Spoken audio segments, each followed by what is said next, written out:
Reverse by Black K. Cat. Chapter 22. Temerarious. For all of about 3 seconds, Kurama worries about Naruto's possible reactions to the newest addition to their little troop. And really, they need some kind of name or something now that there are 7 of them. The Bureau of Accidental Jinchuriki Acquisitions, maybe. That sounds nice and formal and not at all like Kurama doesn't have a single clue what he's doing here. After those 3 seconds, though, Kurama screws his head back on straight, remembers that this is Naruto he's talking about, and decides to operate on the assumption that Naruto will be overjoyed to find out there's another human container tagging along with them. While it doesn't get him any closer to knowing what he's doing, it's at least a pretty decent start. From where she's curled into a tiny little ball under his Iori, Yukito makes a quiet, contented noise and tugs the covering garment halfway up over her face. Smothering a soft chuckle, Kurama carefully sets another scavenged log on the fire, trying not to let too many sparks jump free. The risk of discovery is worth the comfort right now, for him and Yukito both. She's tired, a good bit more battered than he likes, and hasn't strayed further than a few feet from his side since they got back to the camp, but Kurama can already feel her chakra reserves restoring themselves. Matatabi may be the second weakest of the Bijou, but she's still a Bijou! Just holding still is letting her start gathering nature chakra again, and with a day or 2 of rest, Kurama is confident that both Matatabi and Yukito will be back to full strength. Another girl! Fuji keeps her voice low where she's curled in his lap, but she sounds pleased nevertheless. And she's cute, too! Do we get to keep her, Kurama-sama? Kurama blows out an aggrieved breath, shoving wayward strands of hair back behind his ears.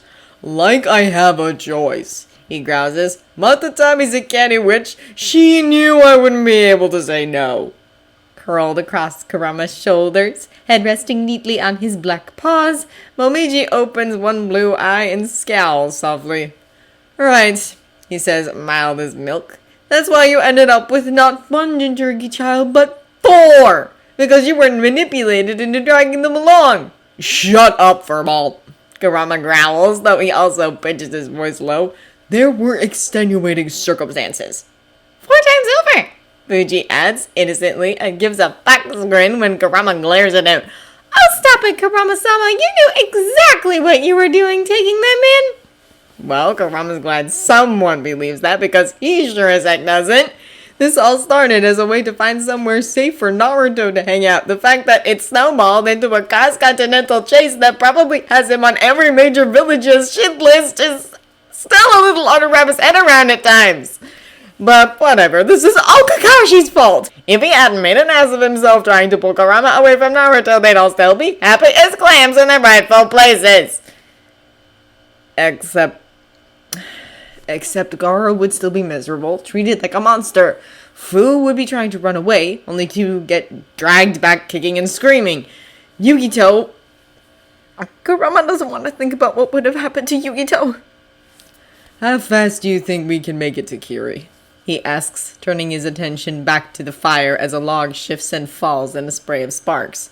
Momiji hums thoughtfully, swishing his tails. It'll be a lot slower now that there's one more. Not that she weighs much, but we should make it to the border of this country by a little afternoon as long as we get a decent start tomorrow. If I remember correctly, there's a chain of islands off the coast. Our fastest route would be along their path, near where the ruined ninja village is. In that area, there can only be 1 village, he means. Kurama saw Uzushio Gakure a few times through Mito's eyes, though only on brief visits. By the time he'd been settled enough in his prison to stop raging constantly, Hashirama had been dead, and duty had tied Mito to Konoha. He's never seen the ruins. His Naruto had no interest, even when he knew where his clan came from, and it had been too open to seek refuge from Kaguya there. Apparently, he's going to get his chance now, though. Uzushio, he says, because Kushina and Mito's ancestral home deserves to be named at the very least. Yeah, that should be a good waypoint. There's another island northeast of it, and then a long haul straight across the sea to water country. We should wait until morning to try that stretch. It's a fair distance, and there's usually enough fog to make it treacherous. I've never been that far east, Momiji admits. Just to the edges of the closer islands. Some of the other five-tailed foxes have gone all the way there, but I like the north better than all the wet. Well, there goes hoping Momiji magically knows a way past Water Country's borders, or, optimistically, the walls of Kiri itself. Still, the mere fact that they don't have to rent a boat in Whirlpool Country and try to sneak in through a port makes Kurama's life about 300 times easier. He's not about to start getting picky. No worries. I've been there twice, even if they were official visits and I never got to see a lot of the village. Shouldn't be too hard for me to locate Saiken, though. He's always been pretty easygoing. Might even be convinced to come out and meet us. Kurama glances over at Naruto, then lets his gaze slide an inch right to settle on crimson hair, then green, and finally blonde. Utakata will be able to take care of them, with Saiken's help. He took care of Hotaro pretty damn well after he became a missing nin, after all, and Kurama has faith that being good with kids has at least a little to do with personality. The man's the son of the Saindame Mizukage, too. If he doesn't know a good hiding spot for 4 prepubescent Jinchuriki near Kiri, no one will. Maybe you should sleep, Kurama-sama, Fuji suggests gently, sliding out of his lap and shaking herself briskly. I'll keep watch for a while. You and Momiji should rest. Thanks, Fuji, Kurama says after a moment's hesitation because he really is tired. On top of that, there's a whole new set of things to worry about because their food is running out, and the fact that it's winter will make for slim hunting if Kurama wants to go that route. The very last of the mission pay from Kanaha might be able to buy the 7 of them a meal, but Kurama will save that until he has no other choice. Something else might turn up tomorrow, though. Their luck hasn't been entirely terrible these last few days. Maybe they can make it to Kiri in time. Kurama really hopes so. By the time they drag themselves into one of the tiny border towns between Fire Country and Rice Paddy Country, Kakashi is 175% convinced that he must have been a genocidal axe-murderer his past life, one who ate kittens for breakfast, and babies for lunch, and probably rounded out his dinner with the blood of virgins and the spleens of his enemies because anything less would not leave Kakashi subjected to this! The Nidame totally could have kicked the Shodame's ass! He just held back because they were brothers! Shisui insists fervently. Tenzo scoffs. I refuse to believe the extent of your idiocy. Shinju Hashirama is called the god of shinobi for a reason. There's no way he would have lost to Tobirama. Shisui makes it sound like he's contemplating homicide. Kakashi knows the feeling. Yeah, whatever. Tobirama invented more jutsus and seals than anyone in recorded history before the founding of the villages or after. He totally would wipe the floor with a one-trick pony like Hashirama. At that, Tenzo squawks, flails, and nearly falls off the bridge. One-trick pony is the Shodame! And besides, shouldn't you be rooting for him? Tobirama hated the Uchiha. Bad press! Shisui dismisses with a lazy wave. Did you know there were rumors about him and his aide, Uchiha Kagami? Clan gossip says Kagami is why Tobirama never married. I think that's a pretty big check in the doesn't hate Uchiha's column. We are not discussing the Hokage's hypothetical love lives. Tenzo retorts a little tightly. Well, going to shut up now because Itachi and I have been listening to this conversation for the last 4 hours.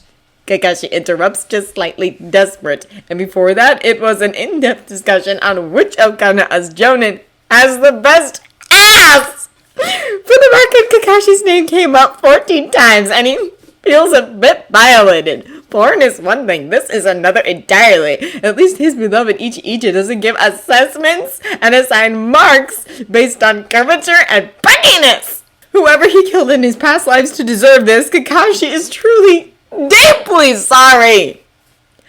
Thank you, Captain, Itachi says with utmost sincerity. He looks a little wild around the eyes himself, not that Kakashi blames him in the slightest. Shisui makes a noise that sounds distinctly like losers, and then says in a more normal tone, the village is just around the next hill. Separate and approach from different angles? Kakashi weighs the options. If they separate, that's double the chances of finding Kurama, but they'll be at reduced strength if they do manage to stumble over him. On the other hand, sticking together gives them more power, but also makes them a hell of a lot more noticeable. Separate Itachi suggests quietly. We can meet in the center of the village. I don't think Uzumaki is here, and we'll be able to pick up a trail faster if we're apart. Assuming he even stopped here, Kakashi thinks a touch pessimistically. It's just about the last place to resupply before entering Hot Springs country, which is sparsely populated outside of its hidden village, so Kakashi has to presume he did. After all, Kakashi has seen Naruto eat. An appetite like that can't be easy to feed. Kurama is rather memorable. If he passed through, they'll find out soon enough. If he happens to still be here, whoever encounters him first can at least stall him long enough for the others to notice, so the risk isn't as great as it could be. Separate, Kakashi agrees. Shisui, circle around and take the east. Tenzo, the south. Itachi, keep going and approach from the west. I'll take the north. There's a blur of motion on 3 parts, and Kakashi heads left, keeping a sharp eye on the shadows in the woods. It's early morning, and there's always the chance that Kurama decided to camp somewhere. If they could find him breaking camp, maybe talk to him.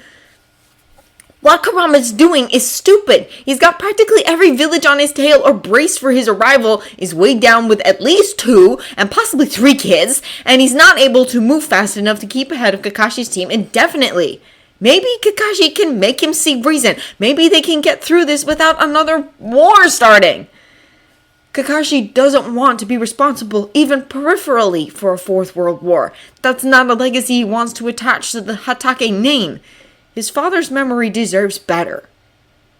The village is small and a little worn, a traveler's rest stop more than anything built for tourists or wealthy merchants. Shaking off his dark thoughts, Kakashi slips in through a narrow avenue lined with weathered houses and makes for the main street. There's one inn that he can see, sandwiched between a small grocery store and a weapons shop with... There's a flash of red hair, the cadence of a voice raised in aggravation, and Kakashi darts into the shadows and goes still, hardly daring to breathe. Can't believe you taught me into staying in that rat trap, the man says, voice muffled to the point where Kakashi can't tell if it's Kurama or not. We'd have been better off sleeping next to the river. I like beds with actual mattresses, another man defends calmly. So do I, but not one that's liable to give me the plague, the first retorts, and surely there can't be that many short, grumpy redheads running around north of Fire Country. Next time, I get to pick. He stops short, hesitates for a moment, and then growls, I know you're there. Come out and face me. Damn it, there's not even time to pull a hench. Taking a breath, Kakashi slips out of the shaded overhang and steps into the street, coming face to face with... Not Kurama, he thinks with a sinking feeling. Not unless Kurama's changed his facial structure, shrunk a few inches, and managed to grow an elaborate beard since they last saw him a few days ago. The redhead's companion is also unfamiliar, a massive man taller than anyone Kakashi's met before and dressed in intricate armor. Sorry, Kakashi says with a cheerful wave. Mistook you for someone else. The 2 men trade glances. Arching a brow, the redhead tips his chin at Kakashi, then gives his friend a meaningful stare. The big man hesitates, but nods, and the redhead turns back. No worries, he says, wary but polite. You're from Konoha, up on bounties. Bounty hunters, then. No wonder the shorter man's instincts are so good. Shinobi in that line of work tend to make a lot of enemies. There should be a full accounting at the nearest bounty station, Kakashi answers. We're looking for one in particular. The short man interrupts, and Kakashi can feel his hackles start to rise. He's fairly well known, especially in Fire Country, and this close to the border, his reputation is certain to precede him.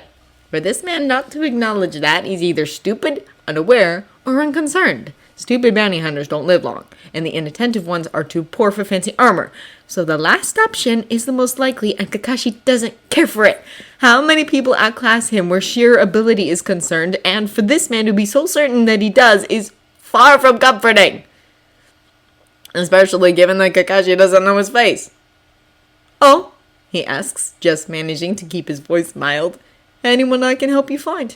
It's a Konoha bounty, the armored man puts in, giving his friend a pointed look that makes the redhead huff and cross his arms over his chest. An unaffiliated shinobi. Red hair, possibly from Kumo. Have you heard any news? There's only one person they could be talking about. Kakashi kinda wants to turn around and bang his head against the wall a few times, just from sheer aggravation! My squad is in pursuit, he says after a moment's pause, and is a little startled by the sudden hostility in the redhead's expression as dark eyes narrow sharply. Have you found any leads? You'll be compensated. Roshi, don't. The big man starts, sounding close to desperate. Fiery red chakra erupts like a volcano, filling the street with a sudden and almost blinding surge of power that knocks Kakashi back on his heels. He doesn't quite go reeling, but if he had an ounce less experience, he knows that chakra like that would leave him on his knees. Shut up, hon! The redhead barks even as the power condenses, folding around him like a white hot cloak. It shimmers with a heat haze, and Kakashi leaps out of the way on instinct. There's a steaming crater in the place where his feet just stood, scorched and melted, and Kakashi curses to himself, darting further back out of range. Ridiculous chakra levels plus impossible ability equals to one thing. You're a Jinchuriki, he says grimly, landing lightly and reaching up to push his Hidayate out of his face. From Kiri? Roshi snorts, pulling a long curved kunai from his weapons pouch. Not hardly. I parted ways with my village a long time ago, but if you're hunting Kurama, I'll put an end to it right now. That man has more of my loyalty than Iwa ever did. Oh no, Kakashi thinks, of all the people to run into right now. But if they're looking for Kurama as well, that means this Jinchuriki at least hasn't managed to join up with him yet. It also means that even the human containers Kurama hasn't encountered are trying to aid him though, and that's bad news all around. Uzumaki Kurama is kidnapping children, Kakashi says with a vague hope that Roshi will listen to reason. He's setting the hidden villages against each other's throats. It can't continue or... Roshi laughs, bitter and entirely unamused. Or what? The villages will lose their greatest weapons. Face reality, Copyman. They've already lost us. The minute they stopped treating us like humans, the instant they decided we weren't even worth basic decency, that's when the villagers lost us. Kurama's a hero. He's saving those kids from a lifetime of misery and an agonizing death. He's saving all of us from that. Kakashi narrows his eyes faintly, focused by the words. An agonizing death? Jinchuriki are the next best thing to indestructible. In fact, the only one who died from being a Jinchuriki that Kakashi can think of is Kushina. And there were extenuating circumstances there. Captain! Someone shouts and Kakashi reacts automatically, twisting to the side and coming up with 3 kunai that he sends arching toward Roshi as a distraction. The Jinchuriki snorts, simply flicking a hand, and a wave of lava flies from his fingertips to catch the weapons. It's incredibly disconcerting to see molten metal ring to the ground, hissing as it lands. In the same moment, though, the earth trembles and a surge of roots and branches leap for the Jinchuriki and his companion. Roshi curses, spinning to take the ones in front of him with a lava-enhanced kick, but that leaves the other man, Han, Roshi called him, vulnerable. Kakashi sees the opening and moves as fast as he's able. Tanto in hand, he leaps to the side that lunges, aiming to capture. From the corner of his eye, he can see Itachi mirror him, having guessed his plan, and it's a desperate one, but it will have to do. Any sort of leverage to end this fight quickly. There's a hiss like escaping steam, a movement that's far too swift for any man that big wearing that much armor, and suddenly Kakashi's side is one massive ache as he goes flying into Itachi's path. His Sharingan had caught the movement, but too late. Kakashi was expecting big to mean slow, and that's very clearly not the case. A flicker of familiar chakra passes them, the glancing touch of a hand slowing their flight, enough for Kakashi and Itachi to both twist and hit the side of a building feet first instead of head first. Shisui doesn't wait though, throwing himself at Roshi even as his fingers come up in a well-remembered sign. The fireball that leaves his lips is huge and blinding, and under its cover Shisui goes for his ninja wire, hurling it in a curving loop meant to trap an enemy completely. More molten metal splatters the ground, and Shisui spares just enough breath to protest, "Oh, come on!" Before he has to concentrate on dodging the balls of lava, Roshi spits at him. As much as it pains me, Itachi says, drawing his own tanto, I think I must agree with Shisui. Kakashi's getting that feeling too. He eyes the man who kicked him, a distinctive familiar sinking feeling in his gut as he meets pale brown eyes. Let me guess, he says dryly. Also a Jinchuriki? Han inclines his head. Kurama saved my life when we were complete strangers, he answers. If nothing else, I owe it to him to stop you here and save him the trouble of doing it himself. Against Kurama alone, Kakashi would put decent odds on his team winning. They already managed once, after all, before the Fox Nata summons saved him. Against two older, obviously experienced Jinchuriki who are clearly devoted to the idea of helping Kurama and just as clearly used to fighting together, Kakashi's fairly certain their odds of simple survival are slim, let alone their odds of victory. As if to emphasize this thought, Tenzo attempts to drop from the roofs to take Roshi by surprise, and only just manages not to lose his entire head to another burst of lava. Very quickly, while both men are distracted by Shisui and Tenzo's admittedly impressive teamwork, Kakashi runs through his mental index of jutsus. Roshi and his lava alone are enough of a problem, but Han's steam is fire and water mixed. It's nothing a Reikiri can cut through, and Kakashi just a handful of days ago saw Kurama take a full power Reikiri to the chest, and then promptly turn around and start a marathon run across the elemental countries! He's not overly hopeful that it will do any better against this Jinchuriki. Copying their movements also won't do any good since Jinchuriki abilities aren't exactly something he can mimic. Still, he's hardly about to stand around and let them kill his entire team. Taking a breath, he sheathes his danto, flicks Itachi and Anbu hand sign, and then brings his hands together. The earth beneath them surges like water, and Kakashi sinks beneath it in a rush. There's no chance of aiming wrong, not with the bonfire of chakra so close to guide him, and Kakashi uses just a touch of strength to send himself shooting forward, hoping Itachi get the message. Then it's too late for thinking of anything else because the two Jinchuriki are right above him, and Kakashi rockets up, fingers shaping another sign even as he bursts out of the ground. Instantly, 4 of Itachi's clones scatter into a cloud of ink-black crows, and Kakashi, positioned squarely between Roshi and Han, brings his hands together with a ringing clap. Behind him, he can sense Shisui moving faster than even the Sharingan can match to grab a harried Tenzo and haul him bodily behind the cover of a wall. Then the jutsu activates, and the force of the wind exploding from Kakashi's hands sends both Jinchuriki flying. There's no need for orders. Kakashi leaps for the rooftops, and a moment later, Itachi bounds after him. In a flash of green chakra, Shisui appears next to them, snatches his cousin, and disappears. A heartbeat later, he's back again, hooking an arm around Kakashi's waist and hauling him forward so fast the world turns into a wrenching blur. They hit the ground hard, and Shisui loses his grip, tumbling once before he manages to roll back to his feet.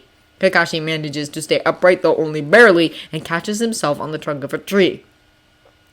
The village is so distant, Kakashi can hardly see it now, though the massive plume of smoke rising above it makes the location obvious. Kakashi winces a little because that was a lot of collateral damage for a very short fight.